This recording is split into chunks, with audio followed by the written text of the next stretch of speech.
Hey guys, welcome to Smack Talk Wrestling Reviews. I am your host Boise, and this is Raw versus SmackDown, where we look at both shows and see which show won for the week. Before we get started, don't forget to like, subscribe, and press that bell to keep notified. Now have I said that, let's hit the music.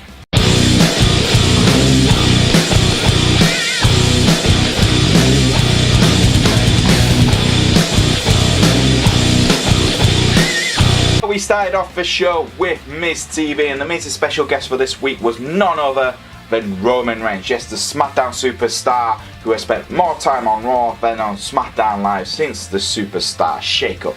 Of course he has. This was pretty much a standard Miz TV. The Miz kind of slipped back into kind of almost a heelish character before Roman kind of reminded him about his rivalry with Shane. The Miz cut a hell of a promo. Shane comes out.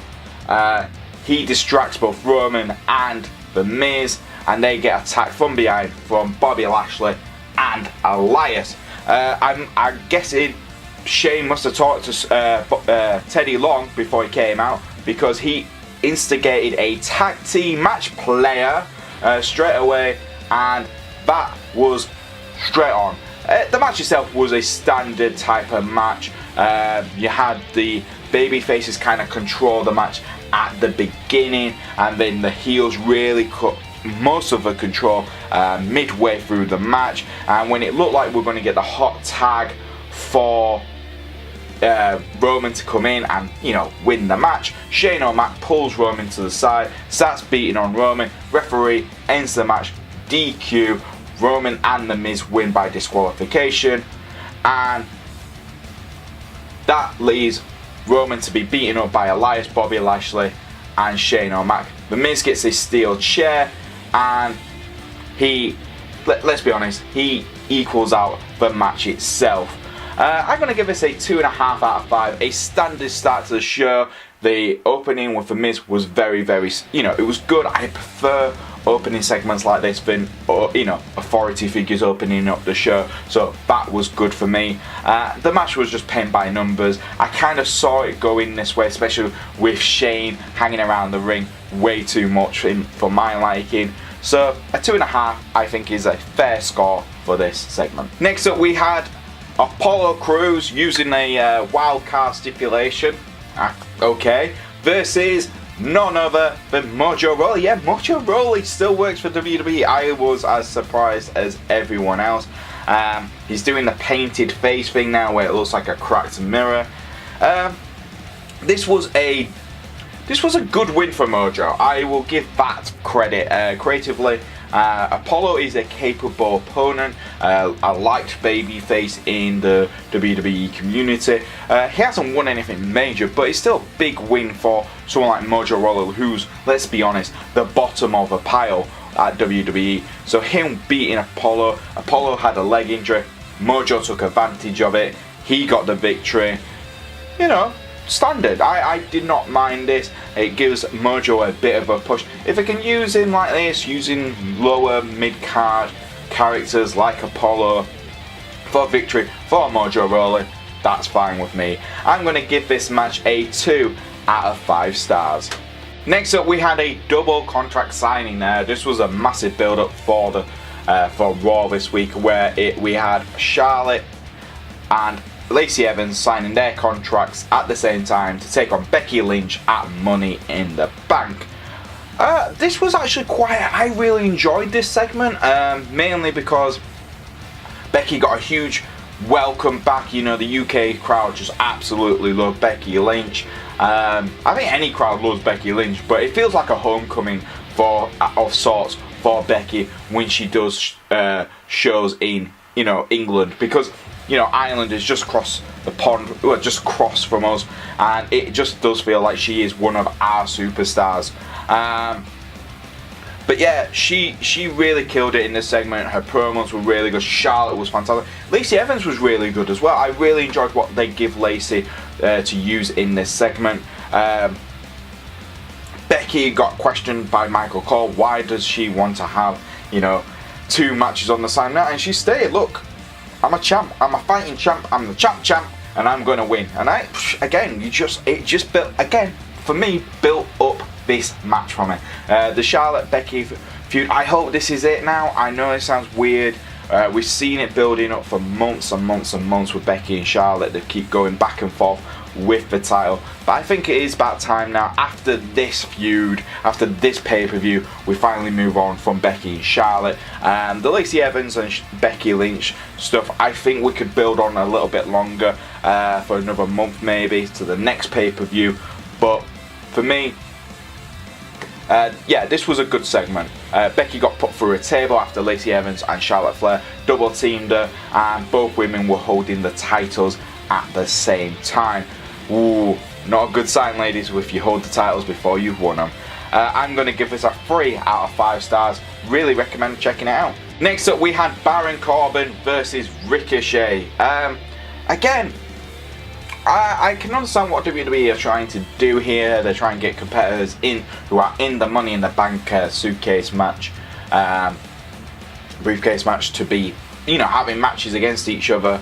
But again, I didn't feel like I needed to see this type of match with Baron Corbin and Ricochet. It was, you know, Ricochet, again, he's damn impressive, and I always keep saying, look how good Baron Corbin has improved in the ring. In my opinion, he's one of the most improved wrestlers in the company.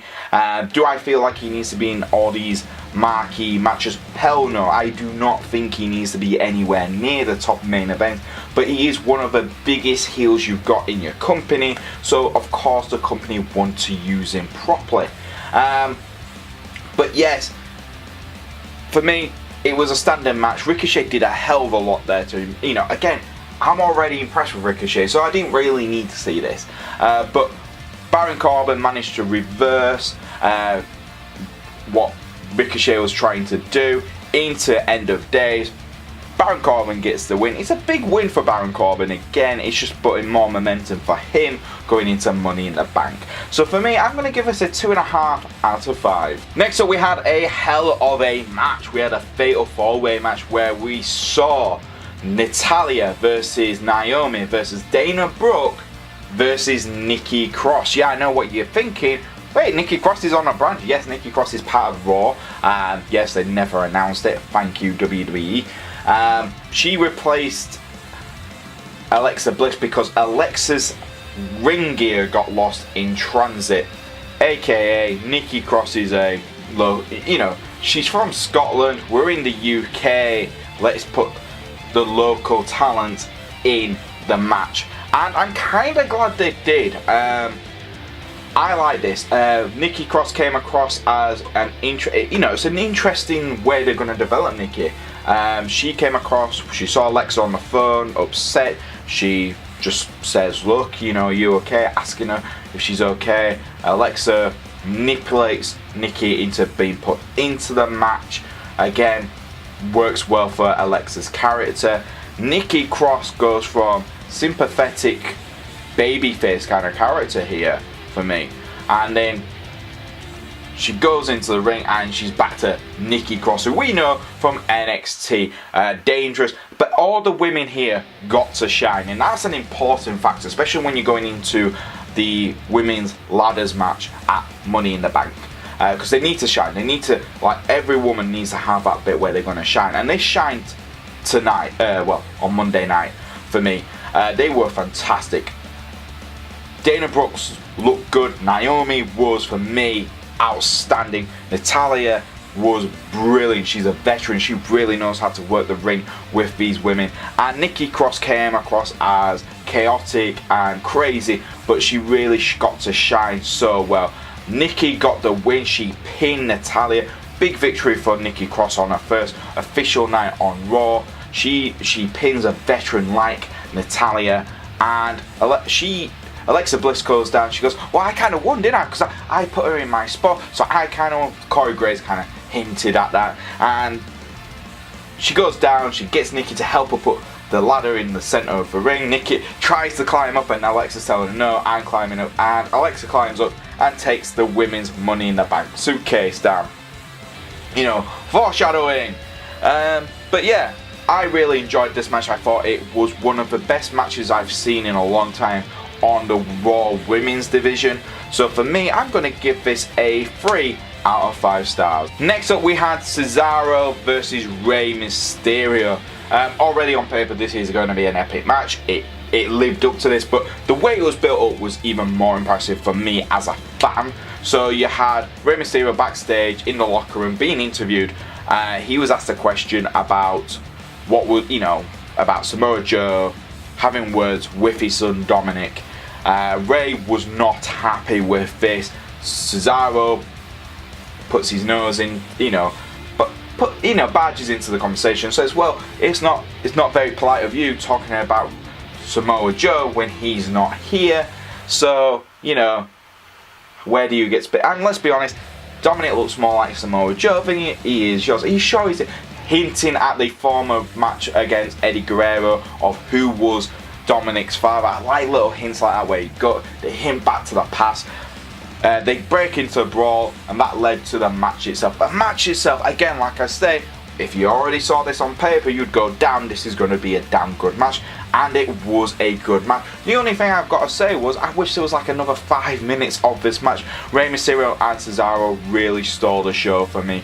Cesaro tried to hit the Swiss 1-9 on Rey Mysterio, hit the ropes by mistake instead. Rey Mysterio hits Cesaro with the 619. We had a flog splash, and Rey won. But it was a hell of a match between all this. But definitely check it out, guys. For me, it was the match of the night. So I am giving this a 3.5 out of 5. This led us to like the best segment of the night. Bray Wyatt's Firefly Funhouse. Again, what can I really say about this segment? Watch it. I think I'm going to have to find a link.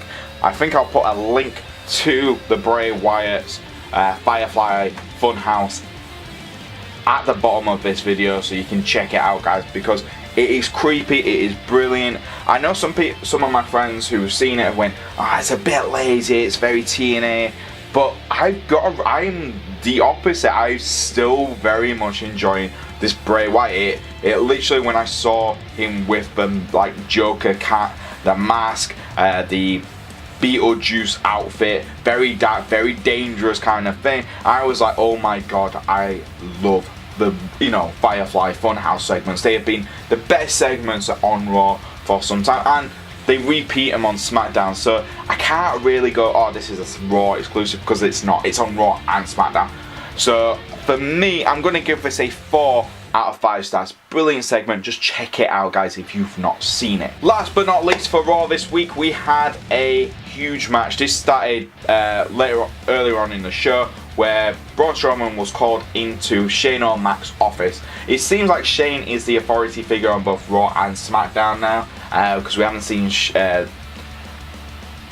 Stephanie and Triple H for some time on the show. But Shane had Sami Zayn. Sami was complaining about what Braun had done to him last week, chucking him into the garbage. So he stated he wants a match, a Falls Count Anywhere type of match. Braun agrees. This was a really good match in my opinion. The only thing which takes away from these type of matches is the damn commercial breaks. I cannot be the only person on this planet who goes, oh, do not go in a commercial. And you come back and you fast forward through the adverts, and oh, there you go. Braun Strowman is now back in the ring. It's like, oh, they were back. They were in the crowds. They were going everywhere. It was awesome. Baron Corbin got involved up in the stands where they were fighting each other, and then they were backstage. Drew McIntyre got involved, and then Braun's beating both them two up. Sami's trying to escape. Braun's chasing him. Then Baron Corbin and Drew McIntyre both come back out. They attacked Braun Strowman together. Brilliant beatdown. They help Sami get the victory. Huge match change now, because the stipulation was if Sami Zayn wins, he will be placed into the Money in the Bank match over Braun Strowman. And I think it made sense. It made sense. Now, according to some people, that's when the feud ended, when Sami pinned Braun. But for me, on Sky, we saw it where Sami got kicked from behind backstage by Baron Corbin. Braun got back up, he picked up Sami Zayn, chokeslammed him into the table, and that was the end of Raw. I'm going to give this a 3 out of 5 stars. I do think the Braun Strowman chokeslamming Sami through the table was supposed to be a dark bit. I think it was supposed to, the show was supposed to end when Sami pinned Braun, but I think different feeds had different, endings, but that's fine. I'm fine with that. Still a great way to end the show, and a good shake up to the Money in the Bank match for Sunday. So yeah, let's move on to SmackDown. So now on SmackDown, we started off the show with Roman Reigns. He kicked off the show by introducing his guests on SmackDown for this week, none other than The Miz. I know what you're thinking, hold on, didn't we not just see this on Monday Night Raw, where The Miz guest was Roman? Yes, that is correct, it's kind of swapped roles. Again, they were interrupted by Shane O'Mac. This time he had Elias with him, but he also had his close friend Daniel Bryan and Rowan, the SmackDown Tag Team Champions, as well, with them. They surround Roman and The Miz. Shane says he's sick and tired of seeing The Miz. He says, Miz, you're banned from SmackDown, you're banned from the arena, get the hell out. The Miz and Roman refuse to leave the ring, so they surround him. They start beating the crap out of Roman and The Miz. Next thing we know, the Usos are back on SmackDown. Again, spending more time on SmackDown than they did on Raw. Again, is there any point of a superstar shake-up with certain superstars when they keep coming back to the show they're kind of famous for? So yes, the Usos came out to help their cousin Roman Reigns and The Miz. They take out Shane's posse, and they look strong at the end. This led up to a handicap match where we'll see a 4-on-3 handicap match with Shane, Elias, Daniel Bryan and Rowan taking on Roman and the Usos later on. I'm going to give this a 2.5 out of 5. It was very, very much same as what we got on Raw. This time we just had the Usos come out and save it. But a handicap match which we don't often get to see on WWE TV. So that was a nice change, and I liked how, this really was a nice build up to that match. So for me, like I said, 2.5 out of 5. Next up we had Finn Balor versus Andrade versus Ali versus Randy Orton in a fatal 4-way match. What are you going to do when you have the 4 best workers on SmackDown Live? Well, you're going to have the best match of the night. It was a hell of a match. I really enjoyed it. Again, and this is another gripe, but the only thing which really annoyed me is the adverts in it. The UK shows are pre-taped, so the action, there's so much action we missed through adverts, but they didn't need to miss it because it was pre-taped anyway, so they could have kept most of the action into it, and the slowed down bits they could have put into the adverts, but they didn't. There was bits where I didn't know this until this morning, that Randy Orton had and that used the tables to take out Finn Balor and Andrade, and that's why he was beating up on Ali by himself when we came back from commercial break. But the match itself, that was my only gripe, was the commercial breaks in these matches. But everything else was absolutely brilliant. Andrade shined, Finn shined, Randy Orton shined, Ali shined. Everyone really came across like they were going to win. At any point, one of them was going to win. Randy looked like he was going to hit the RKO. He did hit the RKO, but he just couldn't put anyone away at that point. Finn looked like he was going to get the win. Ali looked like he was going to get the win, but Andrade was the man who got the win. And this was smart for me. I think this was very smart from WWE booking. He pins Finn Balor after Finn takes out Ali and Randy Orton. Andrade gets back up, throws Finn into the steel steps, picks him up, puts him back in the ring, hits him with his finisher. 1, 2, 3. This is a huge thing, mainly because even after Sunday's pay-per-view, Andrade has a pin on the Intercontinental Champion. So if Andrade doesn't win the Money in the Bank suitcase, they automatically have that feud waiting in the wings for these two superstars. Andrade gets the ladder, he starts walking up, it looks like he's going to take the briefcase down to show it off. Then next thing we know, Ricochet's music hits, Ricochet just does an amazing flip, gets onto the ladders, punches down Andrade, unclips the Money in the Bank suitcase, and there we go. Bit of a waste for the wild card stipulation, but again, looks cool that Ricochet just goes, you know what, I'm going to steal your limelight right now. I'm going to give this a 3.5 out of 5. This led us on to the handicap match, where it was a 3-on-4 handicap match. The Roman Reigns and his cousins, the Usos, taking on Shane O'Mac, Elias, Daniel Bryan, and Rowan, the SmackDown Tag Team Champions. This again was a really entertaining match. Creative are fantastic on this one, mainly because they told the story of the Usos being beaten down. They started getting more and more momentum, and then it was a paint by numbers type of match here. But it really did work. A lot of people said, did it actually add more to the Miz Shane match for Money in the Bank and the Roman Elias match for Money in the Bank? No, but was it entertaining enough to keep me watching? Yes. I really enjoyed it, and this also led to another match being added to Money in the Bank. The Usos versus Rowan and Daniel Bryan at the kickoff show. Again, a bit of a waste for Daniel Bryan being put onto the kickoff show, but you know that is a hell of a match to watch anyway. But yeah, the match itself was entertaining. The numbers game did win in the end. I think it was Jimmy Uso whose leg was completely destroyed through this match, so it was kind of turned into a 2-on-4 type of match by the end, but that didn't help. We did get to see Shane O'Mac hit coast to coast on Jey Uso and getting the victory for his team.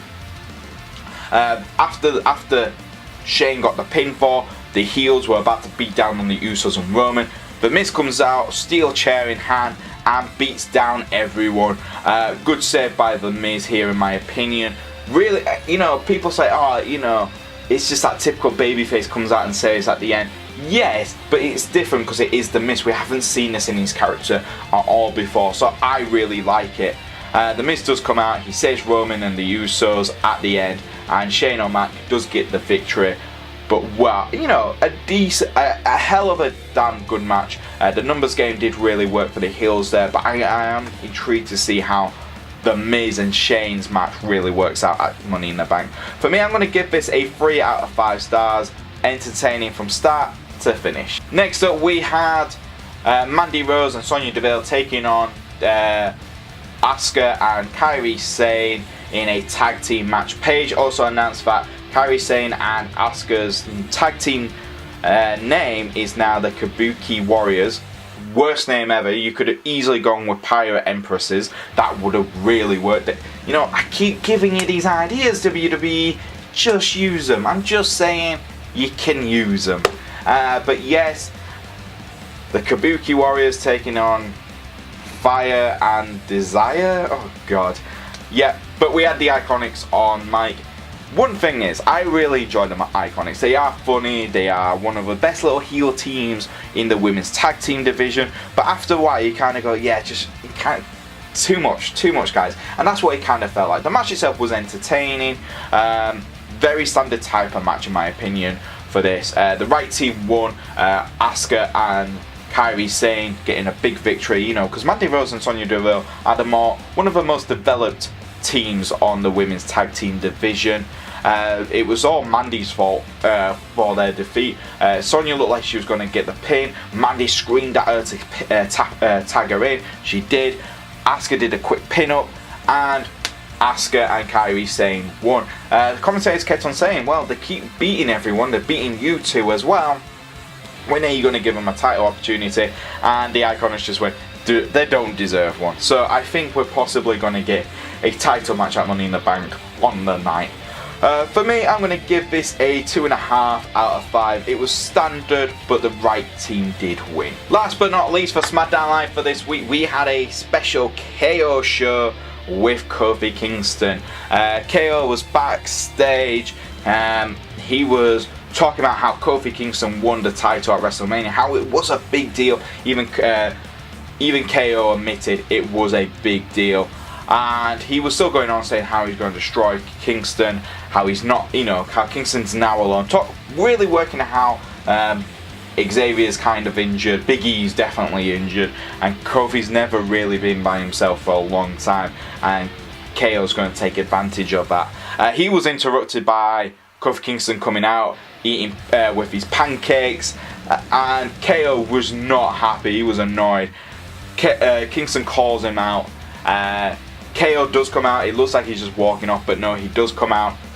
He keeps doing the heelish thing like, I'm going to walk down to the ring, no I'm not. I'm going to rock into that ring, no I'm not. And Kingston had enough. Kingston comes, he just runs down, they start smashing each heads in, and next thing we know, Sami Zayn from Raw comes out and helps KO take out Kingston. Xavier does come out to try and save his New Day partner, but that's just too much. He is too injured at this point. Kingston starts fighting back after KO cuts a hell of a promo saying, I'm just going to leave enough so you can get there on Sunday and I can take my title. And that was awesome. Sami looked like he was trying to beat up Kingston a little bit more. Kingston reverses it, hits Sami Zayn with Trouble in Paradise while KO is at the top of the ramp watching on. Really enjoyed this segment. This was KO and Kingston's best. This little, very small bit, it was very short, there was only a few minutes left on the show, but what they were managed to do in that short amount of time really just builds up that feud. It was a good send-off for the match, really makes Kevin look like a very dangerous opponent, makes Kingston look very much like a sympathetic babyface champion, where even when his back's against the wall, he can push on and hit his Trouble in Paradise to protect himself. For me, a 3.5 out of 5. It just really was a good send home for the show. And there you go, guys. That was Raw and SmackDown for this week. Now, I've got to decide a winner. So, for Raw, I think it was a hell of a much better improvement than what we got last week. Last week was, one of the worst shows I have seen on Raw in a long time. So, it wasn't hard to beat that show. So for me, I'm going to give Raw a 3 out of 5 stars. That's very generous, I think. I think a lot of people would say it was a 2.5. But no, I think it was a 3-star show. Very much improved. I like the backstage brawls. They've started bringing those back on SmackDown and Raw, and I really do enjoy those. Rey Mysterio and Cesaro was the match to watch on Raw. For SmackDown, though, is going to be the winner. He's going to get a 3.5 out of 5. I think it just beats Raw. I think that the matches themselves, we only had a handful of matches, but every match did what it needed to do. In particular, the opening for SmackDown was weak, but everything else leading on, it did lead to a lot more, and it was a lot more intriguing, and the ending was just perfect. It was a good way to send the crowd home, in my opinion. So, what was your favourite part for SmackDown and Raw for this week? Guys, leave it in the comments below. And like I said at the start of this video, if you do like our videos, don't forget to like, subscribe, and press that bell to keep notified. If you want to follow the channel on the old Twitter, it's at SmackTalk YouTube. That's a U and a tube. If you want to follow me on the old Twitter, it's at Boise88. And I'll see you guys next time on SmackTalk Wrestling Reviews.